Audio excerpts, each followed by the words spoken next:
Iyak ako.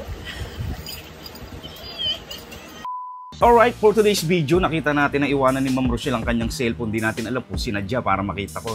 Nag-i-inquire siya dito ng bracelet. Ito yung paborito niyang bracelet na lagi niya sinasabi sa akin. So hindi niya alam na kapag loan tayo ng salary loan sa Pag-ibig, kaysa naman bili ko ng gadget o anumang mga gamit na hindi naman kailangan, bili natin ng ginto para tumubo. Let's go! May t-shirt ako dyang orange, di ba?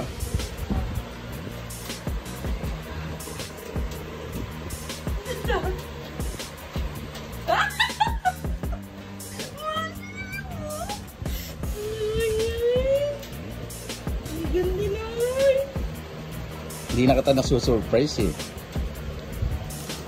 Iyak ako.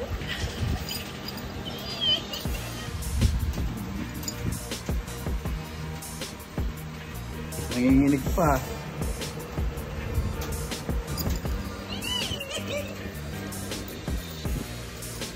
Love you.